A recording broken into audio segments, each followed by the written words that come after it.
Hello and welcome back once again to Football Manager.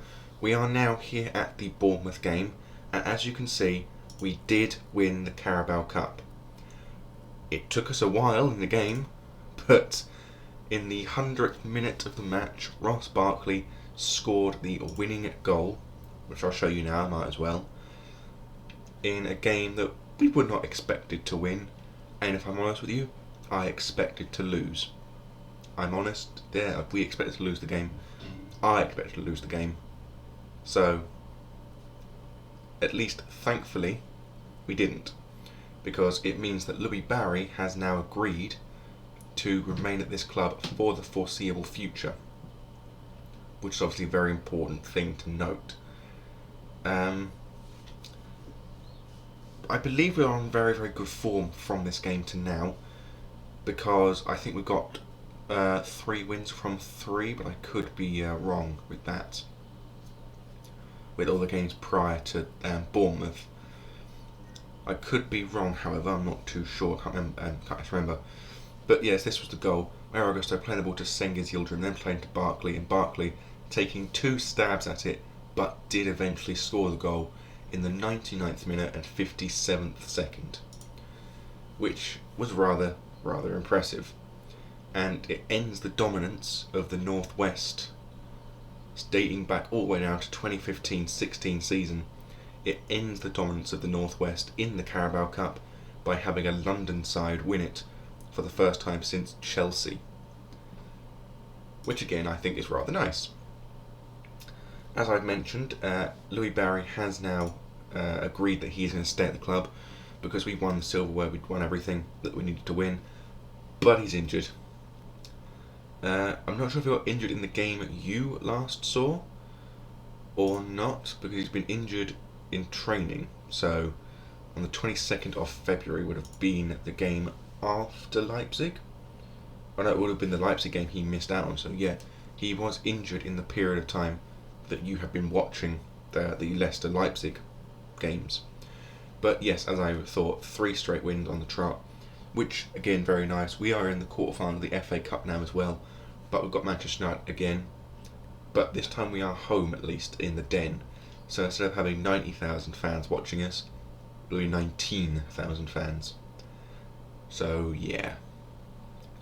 But one positive I've noticed is if you take away this Tottenham defeat here in the Carabao Cup semi-final first leg, we haven't actually lost since we played Manchester United in November, which is incredible to me.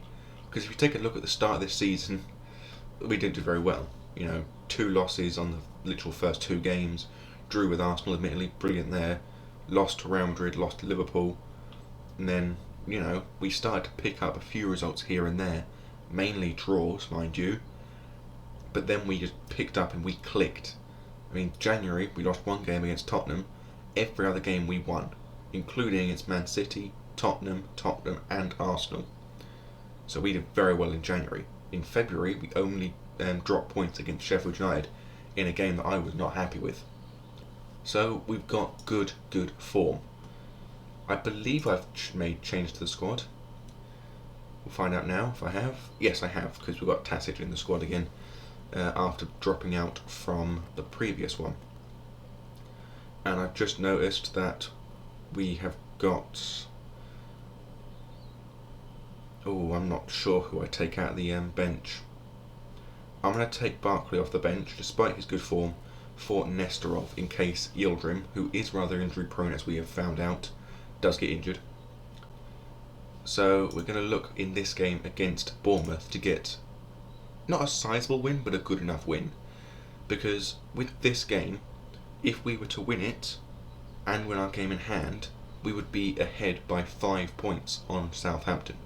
And if Wolves beat Southampton, we'll be ahead by 8 points. Which is, of course, a rather nice thing to have. Obviously you've seen the squad now, so we'll go straight into the match. And I'm probably not alone in thinking at this point that this Millwall side is probably the best Millwall side they've had ever, perhaps. I looked into their history before I joined the club on Wikipedia, like real life history, And they've never really been at this sort of level of control in the football leagues. I think they got to the final of the FA Cup once, maybe twice. Same with the League Cup, but I don't think they've actually won either of the tournaments, apart from the Carabao Cup now, obviously in the game. But other than that, I'm not exactly sure what they've been able to compete with. They've got to the Europa League a few times, I believe, but that's it. I expect nothing of a win from this match. Obviously, it's Bournemouth. They're not exactly a troublesome side, to put it bluntly. But hopefully with a win today we can continue our push to the upper levels of the table and consistently get Champions League football from this point onwards. Anyway, Bournemouth start from the back now. Gomez to Akanji, back to Ramsdale, plays it forward to Ulysses, or Ulysses, either one. Then to Bouzaz, back to Ulysses, plays it over the top. Mario Augusto collects it though. Doyle now to Nato. Looking forward, finds Tasic, who gets into the box, has a shot, but it's saved by Aaron Ramsdale at the near post. But as you can see, 3 shots, well now 3 shots to 1, and 1 on target to 0. But we are controlling in terms of, well, okay, I was going to say we're controlling in terms of shots to shots on target, but we're not anymore. Right, Rafinha with a corner kick, swings it in and headed away, thankfully off the line. Now Rafinha again with the ball, tries a cross, but it's blocked by, I believe, that Nato. Now Eduardo plays the ball forward, finding Mateus, who gets tackled by Bouzaz in a terrible bit of control from Mateus, who has actually managed to find his shooting boots now. 8 goals in all competitions, I believe, now he's got. So that's good for him, getting some goals under his belt for his new side, and hopefully when he fully gels into the squad, finally fully learns English, he should be prolific. And Plazari does tip that one round the post, and another corner kick for Bournemouth. We appear to be losing our early dominance, and thankfully that header goes wide of the post. I'm going to demand more from the team, mainly because of the fact that we are a team that should be winning this game 3, maybe 4 goals to nil. Really, it's not a game we should ever be losing. And I have just noticed that Liverpool have gone 1-0 down, which does mean that, given the circumstances, if we were to win this game and then win our game in hand, we would close the gap on Liverpool to just 3 points. Now, Lerma plays the ball out to Rafinha. Rafinha plays it back to Gomez. Gomez looking up, finding Mario Augusto's head. Yildirim now with the ball, plays it back to Eduardo. Now to Doyle, back to Eduardo again. Forward finding Nato, over the top looking for Augusto. He is very far ahead of where he should be, but he does try and get a cross in. This time he does get it successfully, and Stefan Tasic with his 14th of the season and 3rd, I believe, for Millwall, in a very dominant header, getting past all the defenders and the goalkeeper, giving us a 1-0 lead at the Den. Now, corner kick from Montenegro. Montenegro crossed the ball in, headed away by Tasic. Lopez with the ball, plays it forward to Mateus. Mateus runs it round the defender as if he's not even there. Gets now to the edge of the box, looking to cut in the middle. Shoots, but wide of the post. That really should have been squared rather than a shot, and I think he knows that, or at least he would if he was a real person. Or at least I hope he would, otherwise he's not a very good striker if he doesn't know when and when not to shoot. Dominic Slankish put a yellow card for Bournemouth, which is good news for us as it shows that their strikers are getting frustrated. I'm going to demand more again, because we should not be winning by just a single goal at half time. It should be 2-0, or at the very least 2-1. We should have scored 2 goals. And Wolves are doing one a hell of a good job for us. 4-0 they are beating Southampton, who have just gone into a rut of poor form this season. I'm going to be calm and say things are going well, but you're capable of better. And I'm going to take Yildirim off for Nesterov, because he's not playing well. My next change probably would actually be Jovanovski for Mateus, and then putting Tasic up front. If Mateus continues at less than a 6.7 by the 60th minute, he's coming off. Right, demand more. If he doesn't get to a 6.7 by the 60th minute, Mateus is off for Jovanovski and Tasic is going to be our lone striker. Now then, Doyle with a free kick. Swings it in, saved by Ramsdale and headed to Rafinha, who clears it back out to Doyle. Doyle with the ball now, plays it to Augusto, and that's the end of the highlight. All of that work for nothing. With just 5 minutes left, Mateus needs to pick up his form, otherwise he is coming off the field. Tasic now with the ball, runs it into the box, looking for a shot, but it's just straight into the gloves of Ramsdale. Very poor from the Serbian. And as promised, because Mateus is actually not improving at all, he is coming off for Jovanovski, with Tasic going up front in his advanced forward role. Now the final change, I'm not going sure at the moment, but it's likely to probably be one of the central midfielders, simply because of the fact being that we need to make sure they stay fit for when we play the more important Champions League game in 3 days' time, I believe. Now, with just 65 minutes on the clock, we are still only a single goal up, which is not great. Lopez now with a corner kick swings it in, met by the head of, was that number 4? Who's number 4? Is that Yulla, number 4? I don't actually know the numbers of the players. Plazari with the ball over the top, looking for Jovanovski, finds him, heads it down, but Tasic does not reach it. Now Ulysses plays it forward. Now Lerma to Montenegro, back to Gomez, now back to Montenegro again. Out wide, finding him. Now to James. James runs it forward, runs into a roadblock. Gomez now to Montenegro. Plays it back to Gomez again. Over the top, looking for Bouzaz, finds him, but is tackled by Augusto, but finds Naranjo. Now back to Gomez, plays out to James. James now in the box, gets a cross in the middle, but thankfully Dominic Solanke's shot is saved by our Italian number 1. Although I'm pretty sure he's not actually number 1. Montenegro now with a corner kick, swings it in, headed away very well by Jovanovski.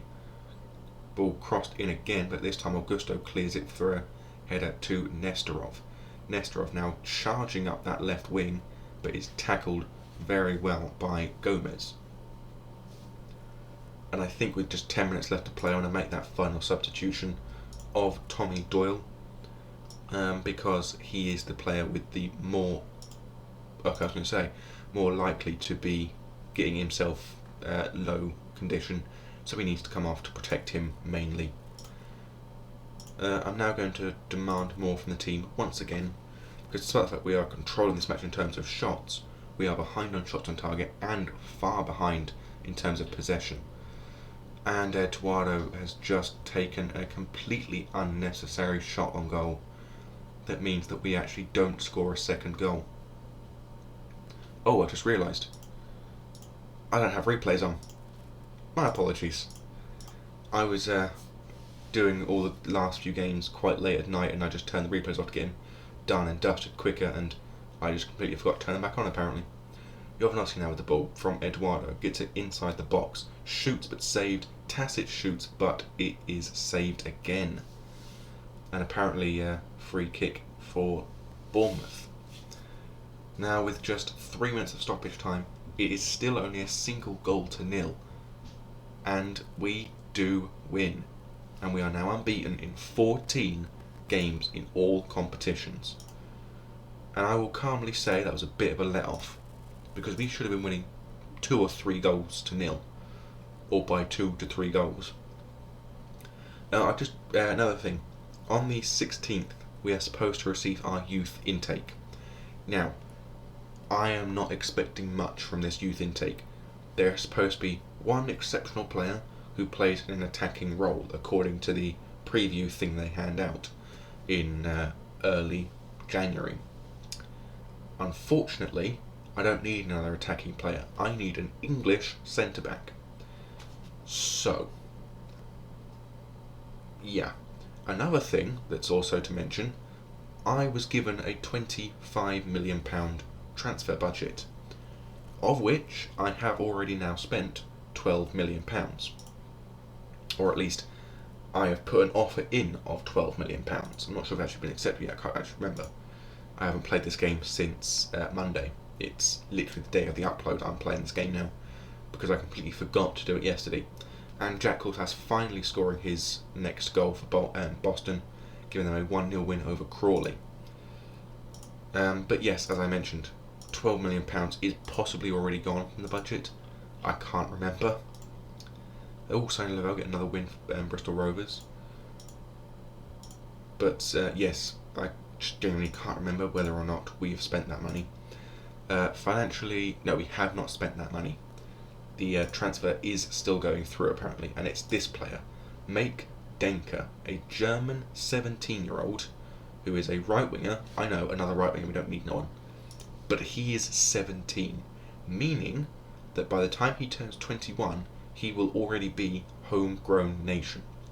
Which means we'll have an incredibly good German right winger as a possible backup to Jovanovski at the very least, and not have to use Tasic as our right winger, which will be rather important, I think you'll agree. Jovanovski is only 21 still and has one hell of a moustache, but he is still improving. He's worth £70 million, which, to be fair, we paid, I believe, 60 odd million? We paid £53 million for him 2 years ago, and at the end of this season he will become homegrown nation, which is very lovely because it does mean that he won't any longer be a foreign player to the side, and he can actually be in the team with a lot of other foreign players. Other news, at least I think it's other news, these are obviously the players coming in and out. You've already seen these, I'm pretty sure. But yes, go back to the Dev Centre, youth candidates. This is what I've seen. We have a forward who is considered to be a fine prospect, it's probably like 4-star potential, if that. And we have one good English striker from Solihull who has caught the eye, possibly 4.5, if that. As you can see, no great number of players coming through in any single position, no defensive midfielders, no wing backs, no good goalkeepers, no good full-backs, and no good centre-backs, which is what we need. So I put an offer in for Jack Clothier of £15 million, and that was just straight chucked in the bin. They weren't even contemplating that as an offer. But obviously tomorrow's video will be RB Leipzig. I will not bore you anymore with my incessant ramblings. So until tomorrow, I bid thee adieu. Goodbye.